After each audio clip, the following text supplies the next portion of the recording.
Hello, hello, hello, hello, and welcome to another episode of the Full Quota podcast. My name is Mpho Mutlani. I've got Tim DeLace here with me. It was a long weekend, and we thought, let's just wait to see how this week unfolds. Lots of cricket on the go. We talk a lot of cricket. If you're new to us, we're South Africa's number one cricketing podcast. We go every week. We discuss all things in South African cricket from Division 2 women's cricket, all the way up to the Proteas men and women. And the season has started. We've seen the CSA TKO. It's not Telkom Knockout, sorry. That's a soccer tournament. Soccer tournament when I was a child. The T20 knockout tournament. If you want to give them a sponsorship, by all means. I'm sure they would love a sponsorship. Yes, but if you are Telkom and you'd like to sponsor us, please do follow us on X and send us a message there, or subscribe to our Full Quota podcast on YouTube. You can send us messages there too, and also Full Quota podcast on Apple Podcast and Spotify. You can also buy some coffee on buymecoffee.com/Full Quota podcast. Any commitments are appreciated. It helps us come live, helps us go on. Tim got a fancy new mic, and that's what happens when you assist us in buying us our coffee. The content becomes a lot better. Okay, this show is titled What Have We Missed? But essentially we're going to talk about the disaster that happened in Abu Dhabi in the UAE against South Africa, losing that series to Afghanistan. We're going to talk about the incredible comeback from the Proteas women who won the final two games of that series against Pakistan and what it looks like for them going into the World Cup. And we're going to talk about some of the news stories that have happened in the week. I know Shukri Conrad had a discussion with our friend Ken Borland on his site. We'll probably put the link up to the article for you to read it as well. Tim's got some some nice thoughts there, and then we're going to talk about the upcoming CSA T20 challenge. The game start on Friday with a lot of derbies this weekend. They've decided to go a lot of coastal, and I also want to praise CSA there, but we'll do that at the end. Tim, before we start, how are you doing? I'm doing well. I'm ready to go. It's been we need to discuss. We need to discuss a lot that's happened, as you mentioned. We need to discuss a lot that has happened, which makes sense. And we're going to start with the series in Pakistan. South Africa's women played against Pakistan in Pakistan, and they managed to win that series. 2-1 with an incredible Friday morning game. It was one of the weirdest games we've seen, where it was played at 7 a.m. on Friday morning South African time, and it was a really, really good showing by the South African women, who ended up winning that series 2-1. Some really good batting from Laura Wolfart, Annika Bosch, Annerik Dirksen in that final game, and Sune Lees in that final game, chasing 154 to win. Tim, I've got a lot to say about this team. What are your initial thoughts when you watch the game? Because obviously the previous game, we couldn't chase down 181 as much as we wanted to. We were just on the wrong side of a massive, massive mauling. Yeah, look, my alarm bells were ringing after that first game, the first loss, and I thought, you know what, this isn't gonna be pretty. We're gonna struggle. We're gonna struggle throughout this tournament. Can the World Cup just start already? Because this is not going to boost our confidence. But what I was pleased with was this approach that we've been speaking about from Dylan Pryor. It was there. It was there in that game that we lost, but it stayed within the series. This positive approach, this approach where we were prepared to take risks, particularly with the batting. I still have issues with the bowling in general. But I thought that positive approach that Dylan has brought into the side was a large point as to why we won that series. Helped, no doubt, by some of the Pakistan fielding. Absolutely no doubt about that. I think if they had caught well, I think we may well have ended up losing. But be that as it may, I was pleasantly surprised with the positive batting approach. And the win will be important. I think the win was important for this team getting into that World. Yeah, look, I think for me it was important that all the other batters that are not named Tasman Brits or Laura Wolfart came into the runs. And it was good to see that Sune Lees got in the runs. She's the highest run scorer for the team, 94 runs with a high score of 53 not out. Laura Wolfart came in second with 92 runs. Annika Bosch got 70 runs in this 3-match test series. Tasman Britt scored a half century in the first game, trying to hold together what was a low scoring affair. She got 65 runs. And then, because for me, then it tells me that at least we can compete with the best in the world if all the other batters, because it was always Marizanne Kapp, Tasman Brits, Laura Wolfart, and Chloe Tryon, who's a master hitter. Now, all the other players who are coming in, Annika Bosch, Sune Lees, Annerie Dirksen, getting in the runs, going to the World Cup, tells me that at least from a batting perspective, even if our bowling's not up to standard, we can get there. And one of the key things was Sune Lees coming out. I don't know what Dylan did. And maybe it was a coaching thing. That, a new coach brings a new hope and players play well. But this is the Sune Lees we've been looking to see for a while now. Her batting wasn't keeping her in the side. She didn't want to bowl. Now she's starting to bowl. And I have an inclination that it's because there's a young leg spinner who is a non-traveling reserve who's just hanging around this team. And maybe hard conversations were had, but the change in attitude of this team was a big thing for me. And if you look at from a batting perspective, like everyone pitching in, especially when Laura's not in, the others put up their hands. When Tasman wasn't scoring, everyone else put up their hands. Even in that second match with 100 and when we're chasing 180, it wasn't as though we were being blown away by them. It's just our bowling wasn't there. But managing to get to 168 for 4 told me, okay, if you tighten up a little bit of the bowling, you are competitive. You can be competitive, and then your batters can carry you. Because long have we gone through a middle order where if Marizanne's not firing, if Laura's not firing, we're just looking to find who else is there. And great thing, Tasman's put up a hand in a world where Sune Lees wasn't putting down the runs, Tim. Now, everyone else is there. So there's a possibility. Before, I didn't think we'd make it to the semi-finals.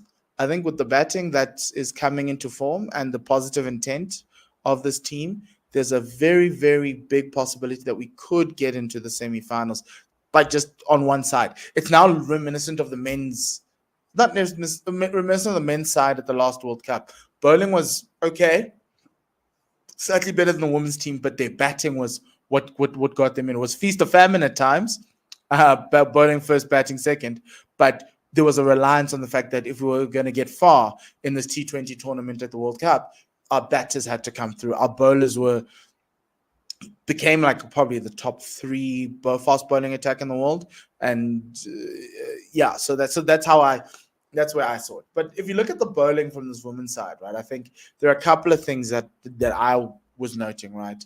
Annerie Dirksen taking a much bigger role as an all-rounder, which is great. And she seemingly has picked up a lot of pace for a second change bowler. Dumisi Kukune is a worry for me.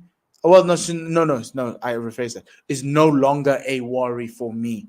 She's working on picking up pace. It's not where we want it to be, but she's bowling more accurately and she's causing she's either denying runs or getting wickets. And I think for me, she's more consistent. Yeah. That's the word. That's the word. English is evading me on a Thursday. And that was the impressive thing. Obviously, you've got Marizanne Cup with you. Ayabonga Kaka's there. And so you get some remnants of how it's going to be. Then you've got Seshni Naidu, who's the leggy, right? Who is really, really an exciting prospect for us. And you also got lefty. And there's now an opportunity for you to actually play lefty and Naidu, and then have Dirksen, Cup, and Kaka as your three seamers, right? If you wanted to go that way, right? Or you can have Tumi in there, and you still don't miss much because of how it is. But then Sune Lise enters the equation. Do we need a Seshni Naidu if you've got Sune bowling leg spinners? And that was the surprise for me. What's been happening over the last 5 years? What's going on? Why didn't she want to bowl in the last couple of years? Like, what happened? Like, I do not understand. Like, her role in the side was she needed to bowl leg spin, especially with Dene leaving. You needed a batter in the top six who could bowl spin for the balance of the side, and she's been hurting the side for the past 3 years. Okay, I'm going to say this once, and I'm not trying to be spicy, but if I was Hilton and I didn't tell, and she decided she didn't want to bowl, I'd be livid. But I don't know if that's the case. But this team, as the Proteas women, are currently playing like they wanted Hilton gone for a very long time. And then we look at CSA and say, what took you so long?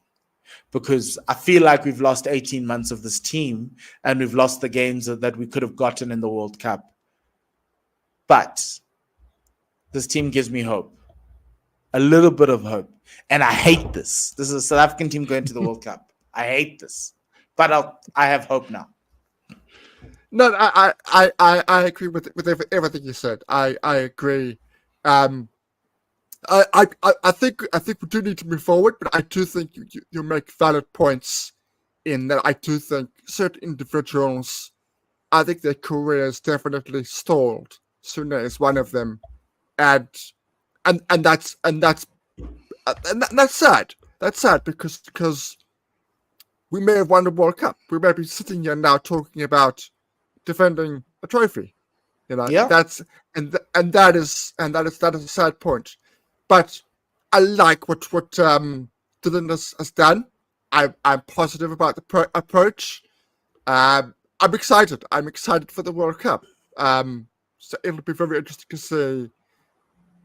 It's going to be very interesting to see for me us defending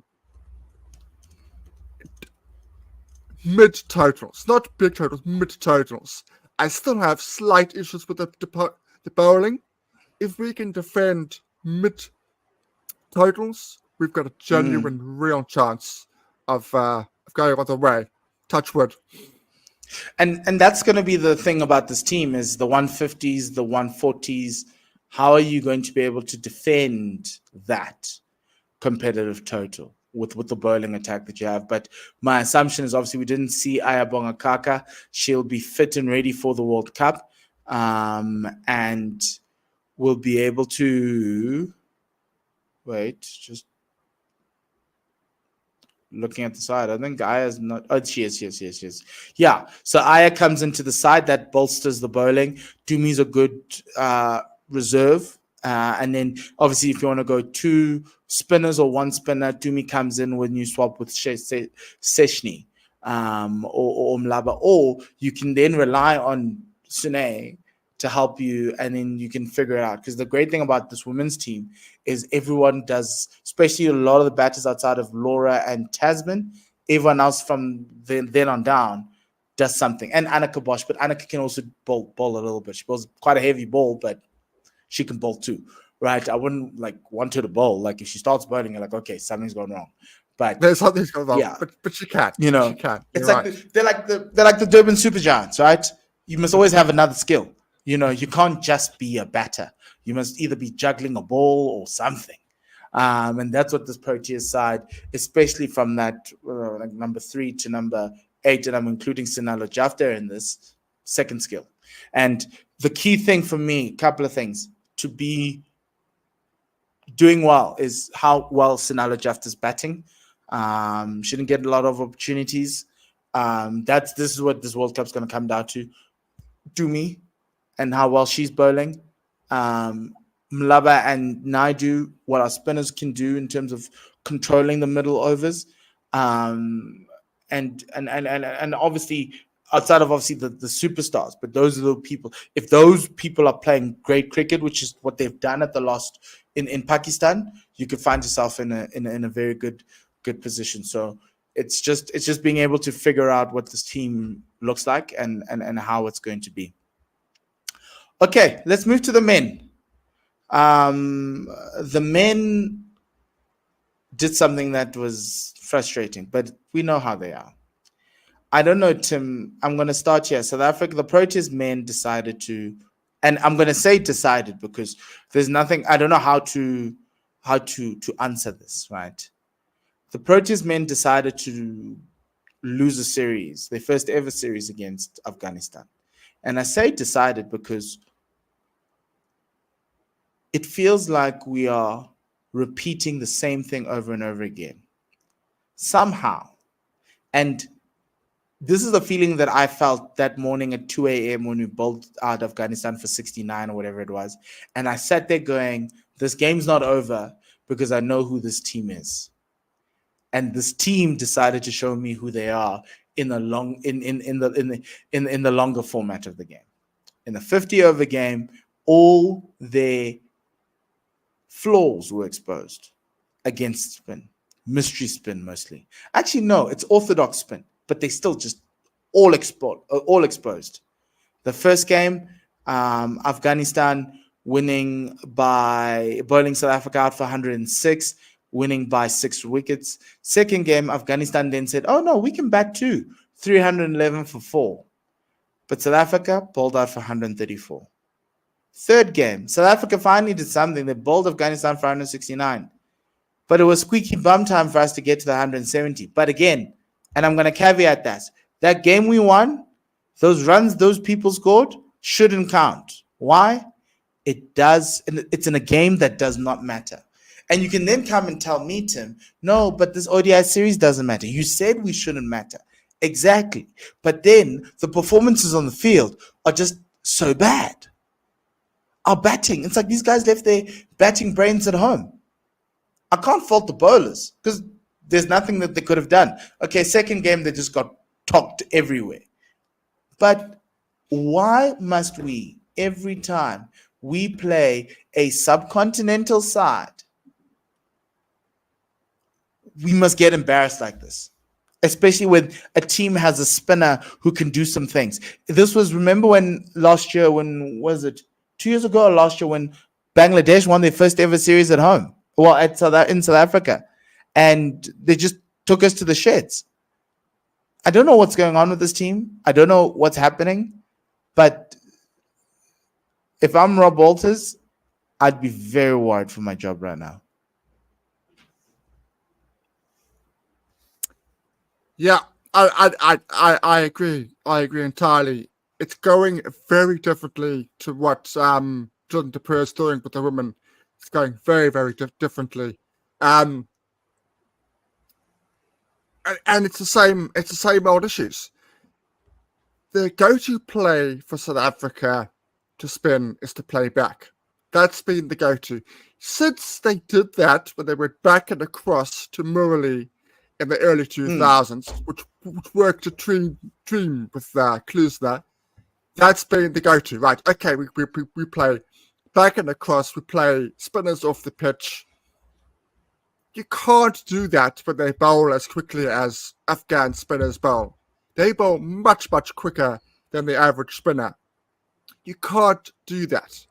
You've got to adapt. What the South African men's team doesn't do, or when it does it, it's too late, i.e. the last game of the series, which means virtually nothing. It doesn't adapt.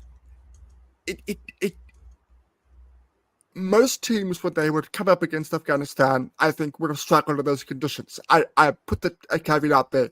I thought Afghanistan bowled superbly, and particularly the bowling, absolutely superbly. But England, Australia, India, Pakistan would all have a positive approach. They would all put the pressure back on the Afghan spinners. And we saw with the Afghans in the World Cup, if you put pressure on them, they tend to fall away under the microscope in against the bigger teams like that. As a lot of teams do. We don't. We said, you know what, we don't know what we're doing, but we're going to look for singles. That was our approach.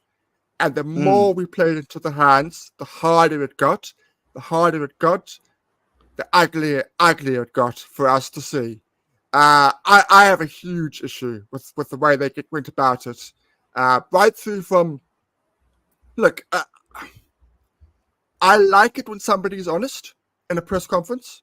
I like it. I like it when somebody talks honestly. But it was quite startling to hear Viren Mulder say, effectively, the new spinner they had, we don't have enough footage of him. We didn't know what he was doing. He was in Afghans at the 19 side for the World Cup last year in South Africa. He was in but South even Africa. then, Now, so that's not Viren's job, but it is someone within Cricket South Africa's job. It is an analyst's job to find out what he does, how he does it, and how often he does it. This is the 21st century, not the 1920s. No, I hear you, and I think the issue for me, Tim, is it's I don't need you to see someone for you to say, no, we haven't done video analysis on him. So then, A, what are you doing? Why are you unprepared? But as you say, that's.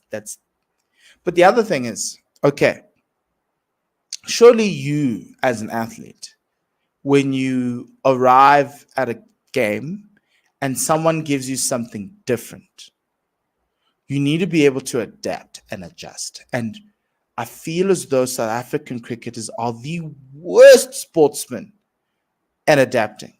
It's just excuses. If someone just gives you something, just slightly deviation, no, we didn't see him before, we're just gonna fall. We're not gonna try to figure it out in the game, right? There's so many people in the dressing room. If this guy's taken 2 wickets, don't you guys talk? Don't you be like, no, okay, fine. Everyone's played back. Someone play forward. Like, I don't. That's the one part of the game of cricket that I do not understand. How coaches can keep quiet while things are falling apart. Like it baffles me. And then over and above that, right? They national team level, so they should know how to play spin. They should have a basic technique to play because we brought them in there. Is it that every other batter in South Africa can't play spin?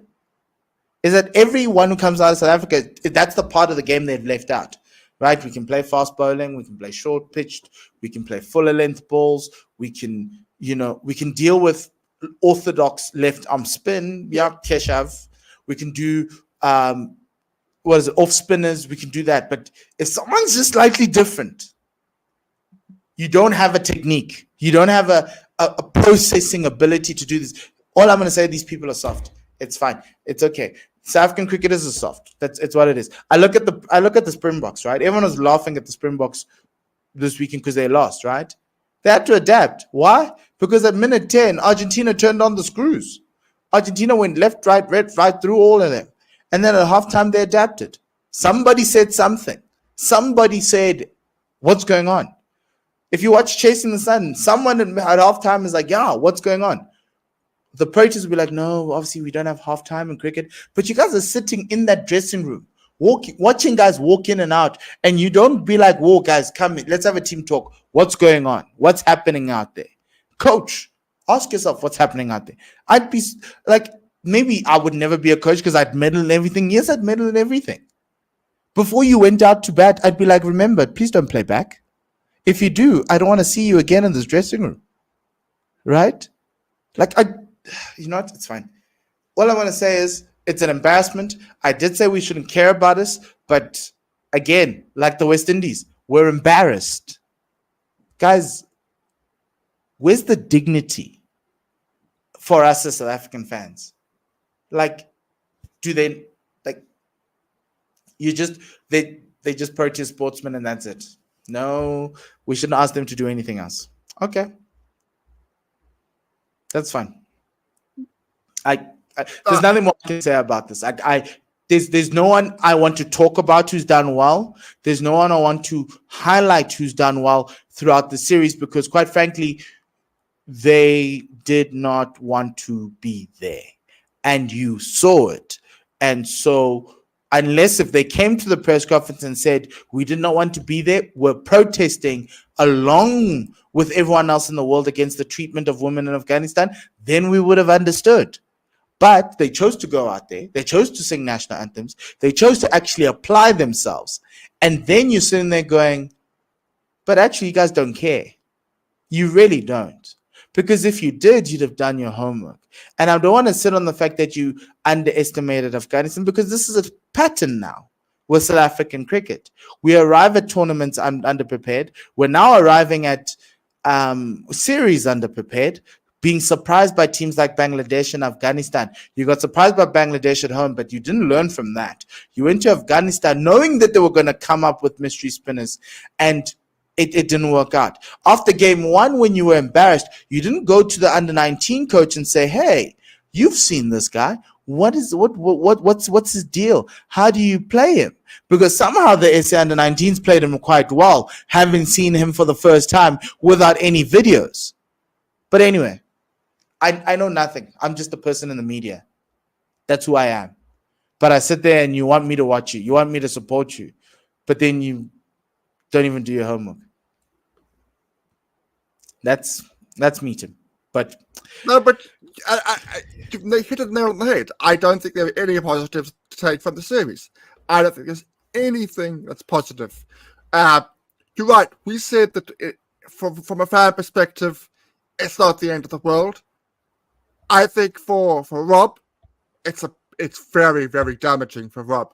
I think it is hugely damaging. I think that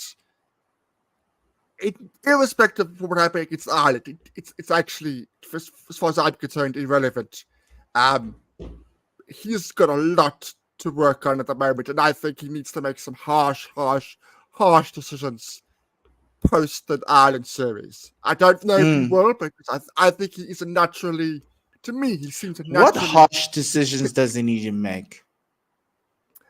Selections. I think there need to be selection decisions. I think they need to call time on a couple of players. I do genuinely believe that. I do genuinely believe that should happen. I don't think you can go to the next ODI series after Ireland and go, you know what, I'm going to take the same 15. I don't think you can do that. I'm not saying go with a completely new 15. I do think you need to give guys a chance that actually have been doing domestically well, giving it guys a chance, trying different things, resting people that we know are going to be at the next World Cup, and just say, you know what, we'll focus because the Champions Trophy is still 6 months away. Give other guys a chance. He talks about the wider pool of talent. Give those people a chance to show their talent. I think more specifically, I think that he needs to change his way. I think he needs to take a leaf out of Dylan de Pree's book and go, you know what? Everybody else is playing this positive brand of one-day cricket. We need to follow suit. It might not be pretty at times. But at least it will be the way that I think we'll get the best out of our players. I genuinely believe that if we attack a team like Afghanistan with the top 6 that we have, I genuinely think we come better off. We may still lose a series, but I think we will sit here and go, you know what? X, Y, and Z showed promise, showed intent, showed confidence, and I could see them being in the team for the next couple of years. Right now, I'm not saying that about anybody of our, shall we say, fringe players. I'm not saying that about any of them. Yeah. No, and look, yeah. The less said about that, the better. Okay. Yeah. We're playing Ireland let me just get that out the way. We're playing Ireland on Friday in the first of 2 T20s and then 3 ODIs. I don't understand why we're playing 2 T20s, but okay. What do you want to see? Like, what are you expecting? Okay, so similar conditions, but a very different bowling attack in terms of Ireland. So you're not going to have mystery spin. So that's a huge plus for the team. As I say, a positive approach. I want them to actually thump Ireland. We're playing Ireland in conditions that are very foreign to Ireland as well. We should be thumping them. If with all being, all respect to Ireland, they're taking some great strides the last couple of years. I don't think they're in a great place at the moment, particularly their bowling department. We should be absolutely dominating the series from ball one. I really want to see those small changes that we've made to the squad. This is a great chance for those players, provided they get picked, to show their talent. I really think that's important, and I'm going to focus more on the batting because the bowling, we know what the bowling is capable of. We know the talent is there. I want to see Brzezinski. I want to see Kruger. I want to see Vian. I want to see Jason Smith. Rickleton. Give Jason Smith a run. I know I said that Similani would probably not get a game, and I still stand by that. It would be nice if we did that. It would be nice if we did. simply Same here. Well, yeah, simply because of that Afghan series. You know, we know what. If they're going to play badly, you might as well play Andile Simelane. It makes no sense rolling out Andile Phehlukwayo again and again and again, and rolling out. So give the kid a chance. Play your Krugers, play your Simelanes, play your Mulders, and just rotate them for the series. And that's the way I would go. Yeah. So in this T20 squad, there is no Andile Phehlukwayo, but you've got Simelane. You've got. Let me just get rid of the banner. Yes, you've got Simelane, you've got Smith, you've also got Vian Mulder and Patrick Kruger in here from an all-round perspective. Bowling-wise, Lazard Williams, Bartman, Nandre Berger, and Lungingiti need a better showing than what we saw at against Afghanistan. And then Bjorn Fortuin as well. It hasn't been a great time for him. He needs to step up. And then the batters, Markram, Reza has looked a shell of himself. And then Rickleton, Brzezinski, just looking through here, Jason Smith and Tristan Stubbs really need to. And it's not an avenge thing. They would need to effectively cleanse our palates of the stinker they gave us at against Afghanistan. So it's nice for them to get a game as quickly as possible, because then we don't linger on the fact that they lost to Afghanistan. But then from an ODI perspective, Temba resumes again as a captain. Same thing. You just want to cleanse off of this, right? So Rassie comes into the side. So that's going to be an interesting one for him. Ricks also comes in. So it's going to be quite interesting to see. There's no Markram in here. And there's, but obviously it's a big opportunity for Rickleton and possibly even Kyle. We could play 2 wicketkeepers here, but it's going to be quite an interesting week for the Proteas and Rob Walter, because you cannot have let's reframe it. One embarrassing loss is too much. Afghanistan's not an associate nation.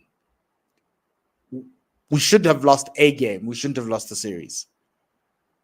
This one, you need to whitewash them all. 5-0. And if you don't, I think we're going to start questioning whether Rob's the guy. But anyway, Tim, you wanted to talk about an article that Ken wrote where he met with Shukri. And so it was about outline. It was talking about largely obviously the lack of Test cricket, where the teams are, where the Proteas are, and also what the type of brand of cricket that the team wants to play. Yes. So on all those fronts, I don't have an issue. Mm-hmm. What I have an issue with is, and I love his frankness, because one thing about Shukri is he's consistent in his frankness and his honesty. And I appreciate that. We've had coaches before who've given us double speak, and it's driven me mad. So I put that out there. I really appreciate Shukri's honesty. What I have slight issue with is his idea of the gap between domestic and international. The gap between it is big. I'm not going to dispute that it is big, but there's a reason why it's big. It's big around the world, but it's big here, particularly because cricket South Africa for the last 5 years at least has forgotten about the domestic players. And if you forget about the domestic players, if you forget about those people at the coalface, that level of cricket is going to suffer. That's undoubtedly what's happened. It has suffered. If I look at the 50-over competition and the T20 competition, for 5 years, it has had no title sponsor. 5 years. We've had 5 consecutive seasons. This will be the 5th season now that we're going into without a title sponsor for that. Where's the incentive for those players to perform at a higher level?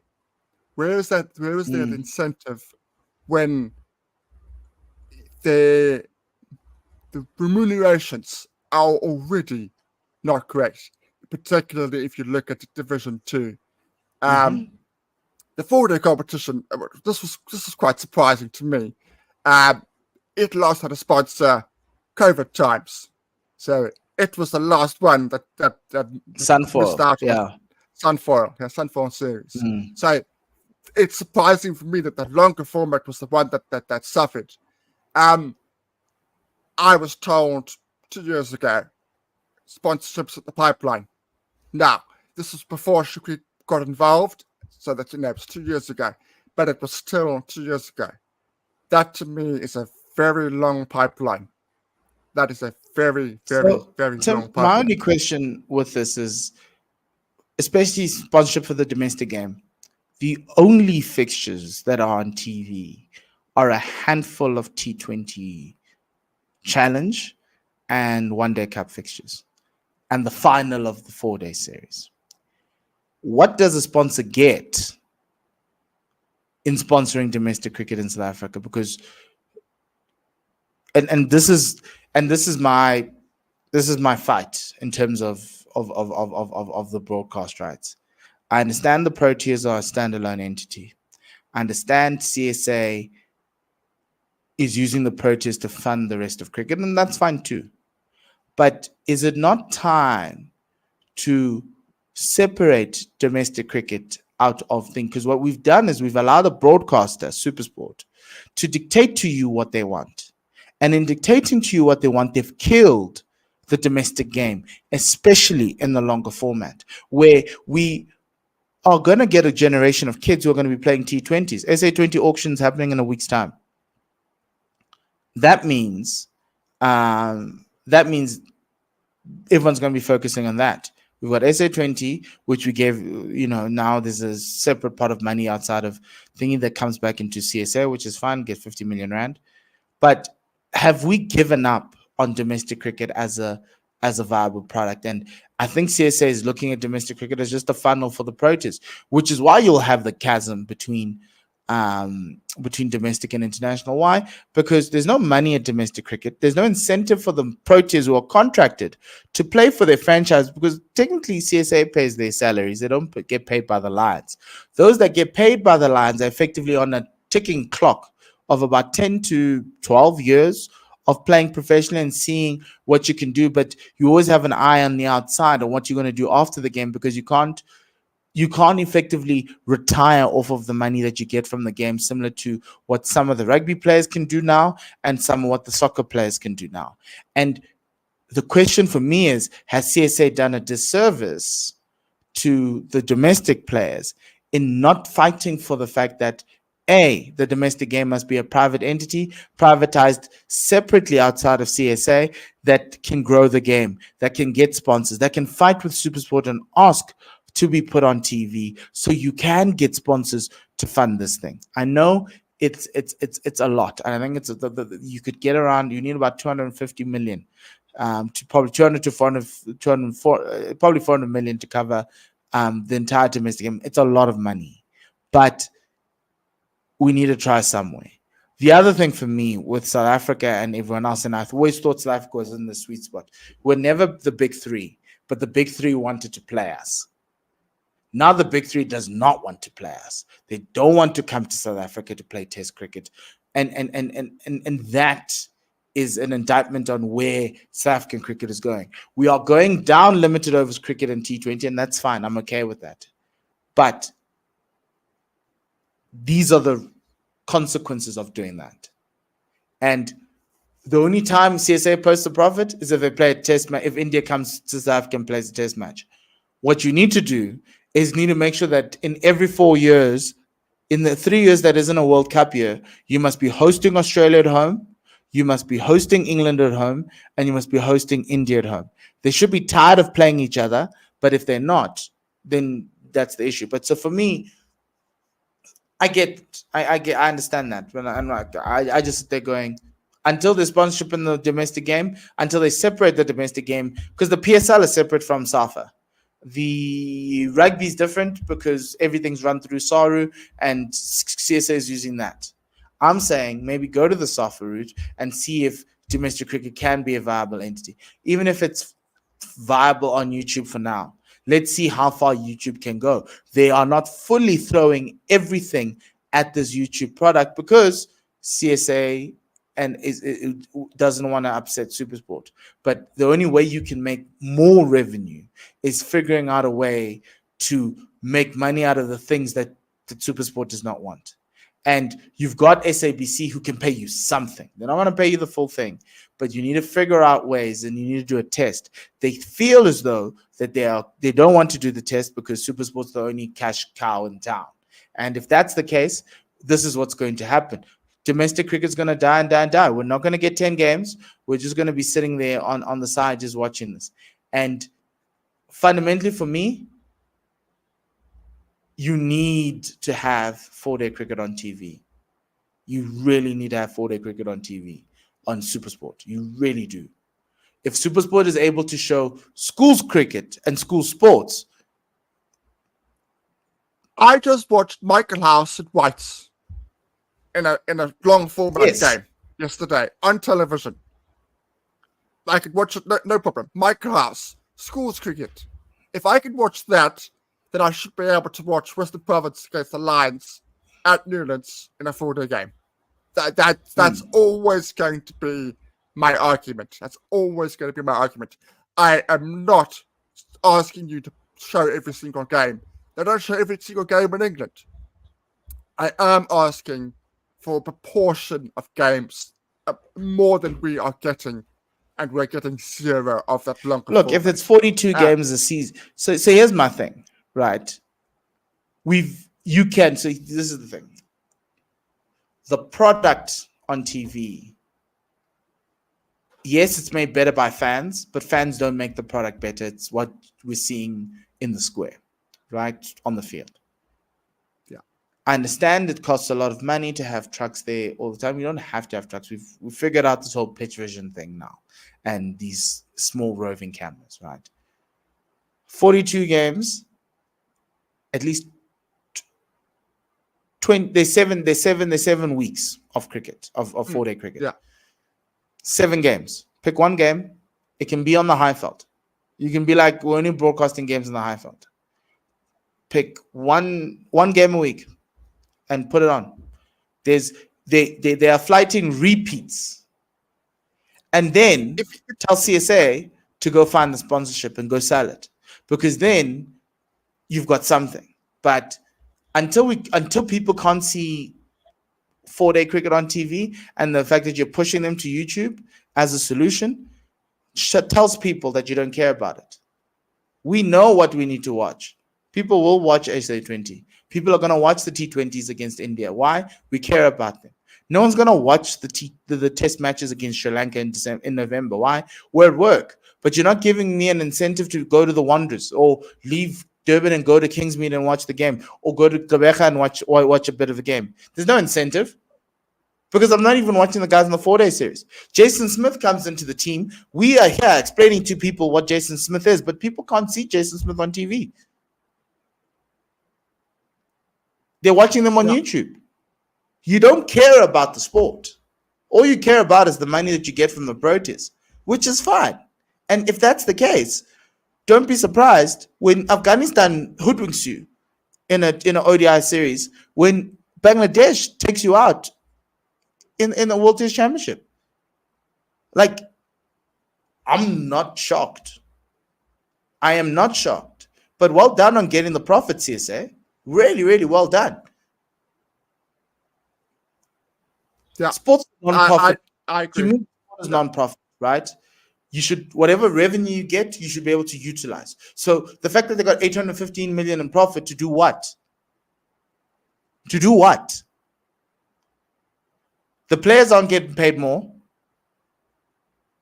What's that 815? Oh, to preserve it. So hopefully in the lean years, we're gonna. I'm with it doesn't work. I'm really with I'll just slightly change track. I agree with everything you said. I concur with everything. It angers me. It really does anger me. But the other thing was, he said that he didn't learn enough from the SAA series. I learned plenty. I learned a heck of a lot from that SA20 SA series. And look, it wasn't all negative. It really wasn't. My biggest gripe was whoever selected the squad doesn't know we have fast bowlers in our domestic setup. Last season, all because of that final. There's no fast bowlers in the country. There's no fast bowlers. Tim, there's a pattern. It's rubbish. There's tons. They just weren't picked. Tim, remember what Vian Mulder said? We didn't see videos of this person before we played them. Do you expect the selector, if the players are not watching videos of people who are facing them, what do you think the selector is doing? Do you expect the selector to go to YouTube, to CSA's account and watch the games? Better yet, he gets videos every week from Pitch Vision. He can ask for videos of people. Do you think they're doing that? We've been speaking about lack of preparation, under preparation. Are you surprised? I'm not. Also, Shukri likes his people. So the SAA tours for Shukri to make sure that he ticks off guys that people say, and this is how I'm thinking. I'm not saying this is him. This is how I think he does this. He uses the SAA series to tick off guys who people say should play. And when they don't perform in SAA, he'll be like, well. So Shukri, if you're listening to this, Now this guy's name has escaped me. Josh Richards, Lions, opening batter. Try him. He should be in there. Give him an SAA call up, please.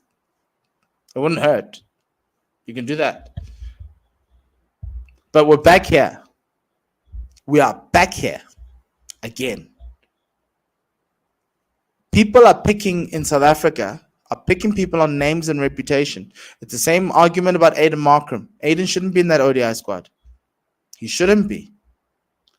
But we're picking names and reputation. The reason why we keep on recycling Vian Mulder is names and reputation. We are not looking at videos of these players playing. The only people who are watching on YouTube are you and me, you, some of the other people who love cricket in South Africa, but aren't coaches or selectors, and the whole of the Indian subcontinent. They can pick a better South African 11 that could actually compete. But yet we are here. We are here with a national team coach saying, "Oh no, I didn't see much," because you know who you're going to pick. You know exactly who you're going to pick. I could tell you, I could name the squad now for Sri Lanka. I could name it now. And no one from SA is making it into that squad. No one. Yeah. Correct. So, what's the point?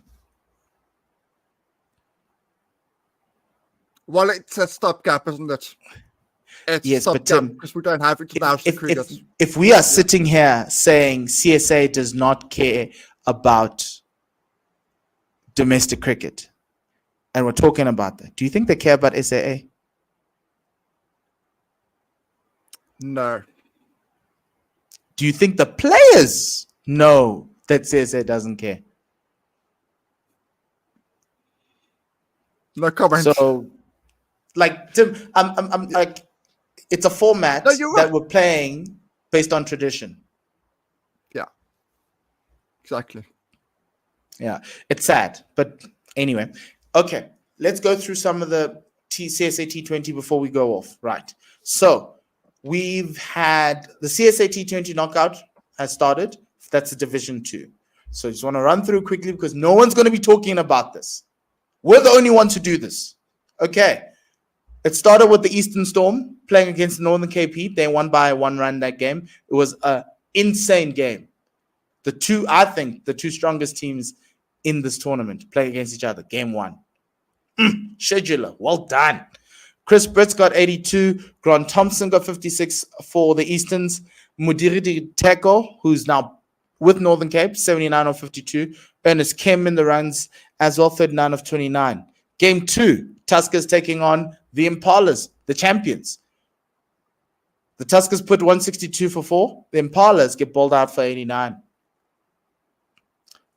Tuskers win by 73 runs. Tuskers could be wanting to come back. Who knows? But it's a start. Sean Gilson, 71 of 44. Rapulana, 37 of 37. Daniel van der Merwe got 34 of 29. It wasn't enough.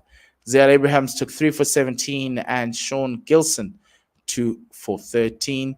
The match between the Rhinos and the Badgers were abandoned because of the weather conditions. The Impalas, again on Sunday or Saturday, played the Lanyati, 188 for 2, played 166 for 6. The Impalas won by 22 runs. That is Limpopo. Mone Fenta with record-breaking score of 115 of 68, the highest score by an Limpopo player. He beats the record by 1 run. Also, most falls in that innings. Christopher Gleaves of the Lanyati, 59 not out of 24. Gaudisi Molefe, 3 for 30 there for the Impalas. The Storm, Easterns, played the Badgers, Southwestern Districts, and the Storm won by 3 wickets in Benoni. Yasin Vali back in Benoni, but playing for the Badgers, 58 of 43. Keenan Vieira of the Badgers, 50 off 38. Kabelo Sukukune and Christopher Britz had a 130-run partnership, it seems. Sukukune got 84 55. Britz, 35 of 25. Thomas Kaber for the Badgers, took 3 for 26. And then finally, the Heat scoring 202 for 4, beating the Rhinos by 184, beating the Rhinos by 18 runs. That's in Mpumalanga, 184 for 7. They got to Jonathan Vandia, 50 of 34. Christoffel Kleinans, 43 not out of 21. Mohammed Mayet, 76 of 41. And Yuri Sneeman, 37 of 21. You remember him. He was on our show. Zakel Kwabe took 2 for 28. Which results shocked you, impressed you, and impressed you first and shocked you, Tim? I think I'm gonna have to go with the beating of the Heat. I think that first game by the Storm, because I've been burned by the Storm from last year. They just did not do well. They've recruited well, but they did not do well. So I don't know if you saw on our Twitter, I did sort of a preview for each team with the squads and our predictions, and I really wasn't too sure what the Storm would do. I know they did well in the preseason. I know they beat Province in one of their games. Mm-hmm. I was lukewarm from last season. They've been very impressive. I think they've been really impressive. I think they are the only unbeaten side that have played 2 games. Hugely impressive. The other one for me, they lost. The Badgers lost in their second game against the Storm again. But Keenan Vera, it was a T20 debut. If you watch the T20 battles in Division 2, a lot of them are conventional. A lot of them are conventional shots. A lot of them are, which I like. I do like it. But then when bowlers start to come up with ideas, start bowling Yorkers, start bowling slow ball bounces, if you go conventional, they don't necessarily have a plan B, the batters. And that is a problem down there. Keenan Vera was playing laps over the keeper 5 or 6 times for boundaries of Yorkers, of short balls, of everything. So I like that aspect of it, because you don't see enough of ingenuity in terms of the batters in this format in Division 2 cricket. So I'm going to shine light on Keenan on his debut. That was really good. But it was good. It's good. The champions lost in their first game, but then bounced back. It was good. It was good. A good start to the competition. Good start. Okay. And then, so let's just go to the fixtures this week. There's some more fixtures, and the T20 Challenge starts this week as well. So the knockout fixtures, which is Division 2, the Garden Route Badgers host the Limpopo Impalas in Oudtshoorn. The Tuskers, ACDC Tuskers, host the Linyati in Matsburg. And on Sunday, the Storm the Eastern Storm host the Mpumalanga Rhinos in Benoni. The Northern Cape Heat will host the Linyati on that's border on Wednesday in Northern Cape in Kimberley, and then the Limpopo Impala will host the Eastern Storm in Polokwane for that. And then the CSA T20 Challenge starts this week. That's the Division 1. We have a really nice weekend of fixtures. It's derbies all the way through. The Lions take on the Knights. The Titans, sorry. The Knights take on the Dragons on Saturday. And then on Sunday, you've got Viapia versus Boland. And then you've also got the Warriors versus Dolphins, the Coastal Derby. So 2 Coastal Derbies on Sunday. And then you've got the Inland Derbies on Friday and Saturday. Tim, any final words before we go? No, I'm just looking forward to those games, that's all. Really looking forward to seeing the new faces of the 2 teams, how they're going to develop and how they're going to go. So watch out for the CSA YouTube channel, because they are all going to be live streamed there with commentary. So you won't miss a ball. Yes, most definitely. Outside of that, from us here at Full Quarter Podcast, it's goodbye and le sale kakagiso.